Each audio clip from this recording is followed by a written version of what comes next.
ಇಂದು ಚಿಕ್ಕೋಡಿಯಲ್ಲಿ ವಿಶ್ವ ಗ್ರಾಹಕರ ಹಕ್ಕುಗಳ ದಿನ ಪ್ರಯುಕ್ತ ಕಾನೂನು ಅರಿವು ನೆರವು ಕಾರ್ಯಕ್ರಮವನ್ನು ಹಮ್ಮಿಕೊಳ್ಳಲಾಗಿತ್ತು. ಚಿಕ್ಕೋಡಿಯ ಸಿಟಿಇ ಸೊಸೈಟಿಯ ಅಹಲ್ಯಾಬಾಯಿ ಎ ಪಾಟೀಲ್ ಮಹಿಳಾ ಮಹಾವಿದ್ಯಾಲಯ ಚಿಕ್ಕೋಡಿಯಲ್ಲಿ ಇವರ ಸಂಯುಕ್ತ ಆಶ್ರಯದಲ್ಲಿ ಈ ಗ್ರಾಹಕರ ಕಾನೂನು ಅರಿವು ಕಾರ್ಯಕ್ರಮ ಹಮ್ಮಿಕೊಳ್ಳಲಾಯಿತು.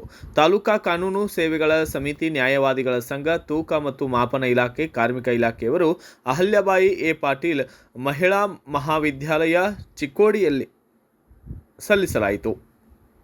ಇನ್ನು ಉದ್ಘಾಟಕರಾಗಿ ಎಸ್.ಎಲ್. ಚವ್ಹಾಣ್, ಗೌರವಾನ್ವಿತ ಸತ್ರ ನ್ಯಾಯಾಧೀಶರು ಬೆಳಗಾವಿ, ಅಧ್ಯಕ್ಷತೆಯನ್ನು ಎಸ್.ಬಿ. ಕುಲಕರ್ಣಿ, ಹಿರಿಯ ನ್ಯಾಯವಾದಿಗಳು ಹಾಗೂ ನಿರ್ದೇಶಕರು ಸಿಟಿಇ ಸಂಸ್ಥೆ ಚಿಕ್ಕೋಡಿ ಮತ್ತು ಮುಖ್ಯ ಅತಿಥಿಗಳಾಗಿ ಹರೀಶ್ ರಂಗನಗೌಡ ಪಾಟೀಲ್, ಹಿರಿಯ ದಿವಾನಿ ನ್ಯಾಯಾಧೀಶರು, ಅಧ್ಯಕ್ಷರು, ತಾಲೂಕಾ ಕಾನೂನು ಸೇವೆಗಳ ಸಮಿತಿ ಚಿಕ್ಕೋಡಿ ಸೇರಿದಂತೆ ಚಿಕ್ಕೋಡಿ ನ್ಯಾಯವಾದಿಗಳ ಸಂಘದ ಅಧ್ಯಕ್ಷರಾದ ಕಲ್ಮೇಶ್ ಕಿವಾಡ್, ಉಪವಿಭಾಗಾಧಿಕಾರಿಗಳು ಹಾಗೂ ಉಪವಿಭಾಗೀಯ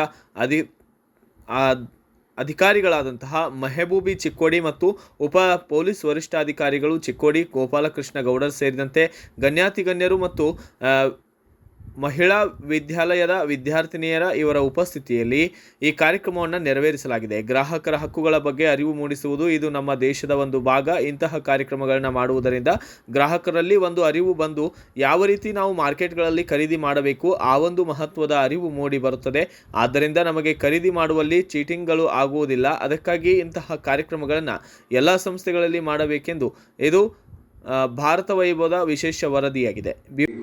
ಆಗಮಿಸಿದಂಥ ಶ್ರೀ ಹರೀಶ್ ಪಾಟೀಲ್ ಸಾಹೇಬ್ರೆ, ವೇದಿಕೆ ಮೇಲೆ ಆಸೀನರಾದಂಥ ಶ್ರೀ ಅಶೋಕ್ ಆರ್ಯ ಸಾಹೇಬ್ರೆ, ನಾಗೇಶ್ ಪಾಟೀಲ್ ಸಾಹೇಬ್ರೆ, ಎ.ಸಿ. ಮೇಡಮ್ ಆದಂಥ ಮೆಹಬೂಬಿ ಅವರೇ, ಗೌಡರ್ ಸಾಹೇಬ್ರೆ, ಆರ್.ಎಂ. ಮಿರ್ಜಿ ಅವರೇ, ವಾಲಿ ಅವರೇ, ವಡವಡಿ ಮೇಡಮ್ ಅವರೇ ಮತ್ತು ನಂದು ತರವರೆ ಮತ್ತು ಇಲ್ಲಿ ನೆರೆದಂಥ ಎಲ್ಲ ಮಹಾವಿದ್ಯಾಲಯದ ವಿದ್ಯಾರ್ಥಿನಿಯರೇ, ವಿಶ್ವ ಗ್ರಾಹಕರ ದಿನ ಪ್ರತಿ ವರ್ಷ ಆಚರಿಸ್ತಾ ಬಂದಿದ್ದೇವೆ.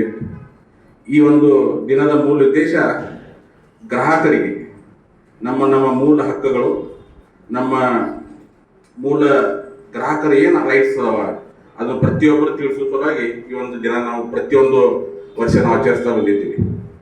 ತಮ್ಮನ್ನು ಈ ಮಹಾವಿದ್ಯಾಲಯದವ್ರನ್ನ ಯಾಕೆ ಇವತ್ತು ಸನ್ಮಾನ್ಯ ನ್ಯಾಯಾಧೀಶರು ಸೆಲೆಕ್ಟ್ ಮಾಡಿದಾರಪ್ಪ ಅಂದ್ರೆ, ತಾವು ಹೈಯೆಸ್ಟ್ ಮಾರ್ಕೆಟ್ನಲ್ಲಿ ಯಾರಾದರೂ ಪರ್ಚೇಸ್ ಮಾಡೋರು ಇದ್ರು ಅಂದ್ರೆ ಸುಮಾರು 18ರಿಂದ 25 ವಯಸ್ಸೊಳಗಿನ ಏನು ಜನ ಇದೀರಿ ಹೈಯೆಸ್ಟ್ ಪರ್ಚೇಸ್ ಮಾಡೋರು. ನೀವು ಪುರುಷರಿರ್ಬೋದು, ಸ್ತ್ರೀಯರಿರ್ಬೋದು, ಗಂಡಸರು, ಬಾಯ್ಸು, ಗರ್ಲು.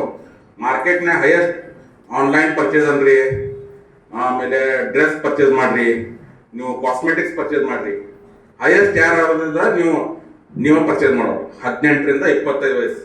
ಅದಕ್ಕೆ ನೋಡ್ರಿ, ನೀವು ಟಿ ವಿ ಒಳಗೆ ಅಡ್ವರ್ಟೈಸ್ಮೆಂಟ್ ನೋಡ್ತೀರಿ, ಅವ್ರ ಅಡ್ವರ್ಟೈಸ್ಮೆಂಟ್ 60-70 ಅದು ನಮ್ಮ ಭಾರತ. ಹೈಯೆಸ್ಟ್ ಪರ್ಚೇಸರ್ಸು ನೀವು ಇಲ್ಲೇ ಇದ್ದೀರಿ. ನಿಮ್ಮನ್ನು ಟಾರ್ಗೆಟ್ ಇಟ್ಕೊಂಡು ಇವತ್ತೊಂದು ಮಾರ್ಕೆಟಲ್ಲಿ ಒಂದು ಪ್ರಾಡಕ್ಟ್ ಬರ್ತೈತಿ, ಒಂದು ಅಡ್ವರ್ಟೈಸ್ಮೆಂಟ್ ಬರ್ತೈತಿ, ಎಲ್ಲ ಬರ್ತೈತಿ. ಆದ್ರೆ ಪ್ರಾಡಕ್ಟ್ ಅದ್ರ ಜೊತೆ ಕರೆಕ್ಟ್ ಪ್ರಾಡಕ್ಟ್ ತೆಗೆದಿರ್ತಾರೆ, ಅದ್ರ ಜೊತೆನೇ ಒಂದು ಡೂಪ್ಲಿಕೇಟ್ ಓಡ್ತೈತಿ, ಆ ಒಂದು ಡೂಪ್ಲಿಕೇಟ್ ಕುರಿತು ನಿಮಗೆ ಅರಿವು ಇರಂಗಿಲ್ಲ. ಅದಕ್ಕೆ ನಾವು ಏನಪ್ಪ ಅಂದ್ರೆ ಗ್ರಾಹಕರ ದಿನ ನಿಮಿತ್ತ ನಿಮ್ಮ ಹಕ್ಕುಗಳು ಏನದಾವು, ನೀವು ಪ್ರತಿಯೊಬ್ಬರು ಏನು ಗ್ರಾಹಕರ ನೀವೇನು ಪರ್ಚೇಸ್ ಮಾಡ್ತೀರಿ. ನೀವು ನೋಡಿರ್ಬೇಕಾದ್ರೆ ಟಿ ವಿ ಒಳಗೆ ಒಂದು ಕ್ರೀಮ್ ಓಡ್ತಿರ್ತೈತಿ, ಹಿಂಗಂದ್ರೆ ಒಂದು ಫೇರ್ ಆ್ಯಂಡ್ ಲವ್ಲಿ ಕ್ರೀಮ್ ಬಂತು, ಸೇಮ್ ಅಂತ ಇನ್ನೊಂದು ಐತಿ, ಅದು FAIR ಇರಂಗಿಲ್ಲ, FEIR ಅಂತ ಮಾಡಿರ್ತಾರೆ. ನೀವು ಬೇಕಾದ್ರೆ ಬಸ್ ಸ್ಟ್ಯಾಂಡ್ ಮೇಲೆ ನೋಡ್ರಿ, ಮೊದಲಿಂದ ಬಿಸ್ಲರಿ ಅಂತಿದೆ, ಸ್ಪೆಲ್ಲಿಂಗ್ ಏನಿದೆ BISLERI ಅಂತಿದೆ. ಮತ್ತೊಂದು ಫೇಕ್ ಬರ್ತಿದೆ BESLERI ಅಂತ ಬರ್ತೈತಿ. ಆದ್ರೆ ನಿಮಗೆ ಗೊತ್ತಾಗಂಗಿಲ್ಲ, ಒಂದ ನಮ್ಗೆ ಅಂತ ನೀವೇನ್ ಮಾಡ್ತೀರಿ, ಪರ್ಚೇಸ್ ಮಾಡ್ತೀರಿ.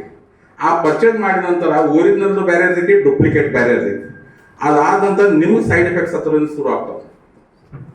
ಈ ಒಂದು ನಿತ್ಯ ನನ್ಗೆ ಯಾವ ಪ್ರಾಡಕ್ಟ್ ಬೇಕು ನಾನೊಂದು ಆನ್ಲೈನಲ್ಲಿ ನಾನು ಆರ್ಡರ್ ಮಾಡ್ಕೊಳ್ಬೇಕು ಅಂತ ಪರಿಸ್ಥಿತಿಗೆ ಬಂದಿದ್ದೀವಿ. ಇದು 1986 ಆ್ಯಕ್ಟಲ್ಲಿ ಈ ಕಾಂಟ್ರಾಕ್ಟು ಇರಲಿಲ್ಲ, ಈ ಕಾಂಟ್ರಾಕ್ಟಿಗೆ ಸಂಬಂಧಪಟ್ಟಂತಹ ಪ್ರೊವಿಷನ್ಸು ಇರಲಿಲ್ಲ. ಅದನ್ನು ಏನು ಮಾಡ್ತಾರೆ, 2019ನಲ್ಲಿ ಕನ್ಸ್ಯೂಮರ್ ಪ್ರೊಟೆಕ್ಷನ್ ಆ್ಯಕ್ಟ್ನ ಸಬ್ಸ್ಟ್ಯಾನ್ಷಿಯಲಿ ಏನು ಮಾಡ್ತಾರೆ, ಅಮೆಂಡ್ಮೆಂಟ್ ಮಾಡಿ ಈ ಕಾಂಟ್ರಾಕ್ಟ್ಸ್ನ ಆ ಪರಿಮಿತಿ, ಯಾವುದು ಕನ್ಸ್ಯೂಮರ್ ಪ್ರೊಟೆಕ್ಷನ್ ಆ್ಯಕ್ಟ್ ಪರಿಮಿತಿಯಲ್ಲಿ ತೊಗೊಂಡು ಬರ್ತಾರೆ. ಮತ್ತು ಸಾಕಷ್ಟು ಏನು ನೀವೆಲ್ಲ ಈಗ ಮೊಬೈಲ್ ಫೋನ್ ಬಾಯ್ ಮಾಡ್ತೀರಲ್ಲ, ಬಾಯ್ ಮಾಡಿದ ಮೇಲೆ ಅದನ್ನು ಇನ್ಸ್ಟಾಲ್ ಮಾಡ್ತೀರಿ. ಸ್ಟಾರ್ಟಿಂಗ್ ಏನು ಮಾಡ್ತೀರಿ, ನೀವು ಆನ್ ಮಾಡ್ಬೇಕಂದ್ರೆ ಏನು ಮಾಡ್ತೀರಿ, ಎಲ್ಲ ಆ್ಯಪ್ನ ಡೌನ್ಲೋಡ್ ಮಾಡಿಕೊಂಡು ಇನ್ಸ್ಟಾಲ್ ಮಾಡ್ತಿರ್ತೀರಿ. ಅಲ್ಲೆಲ್ಲ ಏನು ಕೇಳುತ್ತೆ, ಅಲ್ಲಿ ಟರ್ಮ್ಸ್ ಆ್ಯಂಡ್ ಕಂಡೀಷನ್ಸ್ ಕಾಂಟ್ರಾಕ್ಟ್ ಬರ್ತದೆ. ಪ್ರತಿಯೊಂದು ಪೇಜಿಗೂ ಕಾಂಟ್ರಾಕ್ಟ್ ಬರ್ತದೆ. ಗಮನಿಸಿದ್ರೆ ನೀವು ಮೊಬೈಲ್ ತೊಗೊಂಡ್ಮೇಲೆ ನೀವು ಅದನ್ನು ಆನ್ ಮಾಡ್ಕೊಳ್ಳುವಾಗ ಎಲ್ಲ ಈ ಕಾಂಟ್ರಾಕ್ಟ್ಸ್ ಎಲ್ಲ ಅಂದರೆ ಕಾಂಟ್ರಾಕ್ಟ್ಸ್ ಅಗ್ರಿಮೆಂಟ್ಸ್ ಎಲ್ಲ ಏನಿರ್ತದೆ ಇದ್ರ ಫಾರ್ಮಲ್ಲಿ ಇರ್ತದೆ. ಟರ್ಮ್ಸ್ ಆ್ಯಂಡ್ ಕಂಡೀಷನ್ಸ್ ಎಲ್ಲ ಈ ಫಾರ್ಮಲ್ಲಿ ಇರ್ತದೆ. ಅದನ್ನ ತಿಳ್ಕೊಳ್ಬೇಕು. ಪತಾಂಜಲಿ ಕೇಸ್ ನೋಡಿದ್ದೀರಾ? ಅವ್ರು ಏನು ಮಾಡ್ತಾರೆ, ದೇ ಆರ್ ಅಡ್ವರ್ಟೈಸಿಂಗ್ ಇಟ್. ಅಂದ್ರೆ ಯಾವುದು ಈ ಇದ್ರು ಇಂಗ್ಲಿಷ್ ಮೆಡಿಸಿನ್ ಅಂತ ಕ್ಯೂರ್ ಆಗದೆ ಇರುವಂತಹ that particular advertisement is boiled under ಇದು ಕನ್ಸ್ಯೂಮರ್ ಪ್ರೊಟೆಕ್ಷನ್ ಆಕ್ಟ್. ಇದೆಲ್ಲ ನಮ್ಗೆ ಗೊತ್ತಿದೆಯಾ? ತಿಳ್ಕೊಳ್ಬೇಕು ನಾವು ಇದನ್ನೆಲ್ಲ, ಹೌದ್ ತಾನೆ? ಮತ್ತೆ ನಾನು ಹೇಳಿದೆ ಕಾಂಪಿಟೇಷನ್ ಆಕ್ಟ್ ಅಂತ ಒಂದು ಬಂತು. ಕಾಂಪೀಟ್ ಮಾಡೋದನ್ನ ಅಂದ್ರೆ ಮೊನೋಪೊಲಿ ಟ್ರೇಡ್ ಪ್ರಾಕ್ಟೀಸಸ್ ಅನ್ನ ಕರ್ಬ್ ಮಾಡುತ್ತೆ. ಯಾವುದೇ ಒಂದು ವಸ್ತು, ಈಗ ಒಂದು ಕೀಚೈನ್ ಹಿಡ್ಕೊಂಡು ಒಂದು ವಸ್ತು ಯಾವ್ದಾದ್ರು ಅದನ್ನ ಹೊಸದಾಗಿ ಇನ್ವೆಂಟ್ ಮಾಡಿದ್ರೆ ಅವ್ರಿಗೆ ಏನ್ ಕೊಡ್ತಾರೆ? ಪೇಟೆಂಟ್ ಕೊಡ್ತಾರೆ, ಟ್ರೇಡ್ ಮಾರ್ಕ್ ಕೊಡ್ತಾರೆ. ಅದು ಎಷ್ಟು ಲಿಮಿಟೆಡ್ ಪೀರಿಯಡ್ ವರೆಗೂ ಅವ್ರಿಗೆ ಟ್ರೇಡ್ ಮಾರ್ಕ್ ಮತ್ತೆ ಪೇಟೆಂಟ್ ಕೊಡ್ತಾರೆ. ಅದನ್ನ ಏನ್ ಮಾಡ್ತಾರೆ? ಪಬ್ಲಿಕ್ ಡೊಮೇನ್ಗೆ ಬಿಟ್ಬಿಡ್ತಾರೆ. ಯಾವುದೇ ಒಂದು ವಸ್ತು ಮ್ಯಾನುಫ್ಯಾಕ್ಚರಿಂಗ್ ಆಗ್ಬೇಕಾದ್ರೆ ಆ ಮ್ಯಾನುಫ್ಯಾಕ್ಚರಿಂಗ್ ಯಾರು ಅದನ್ನ ಆ ವಸ್ತುನ ಡಿಸೈನ್ ಮಾಡಿರ್ತಾರೆ ಆ ಪರ್ಟಿಕ್ಯುಲರ್ ಪರ್ಸನ್ಗೆ limited period. Bureau report Raju Munde, Bharat Vaibhav news, Chikkodi. Thanks for watching. Read, discuss and debate with editor Dr. Yan Prashant Rao. Wanted reporters in print, digital and visual media for Bharat Vaibhav Daily Newspaper, BV News Channel and BV Fast Web News from all the talukas of Karnataka. If interested, send your resume to 9482633333.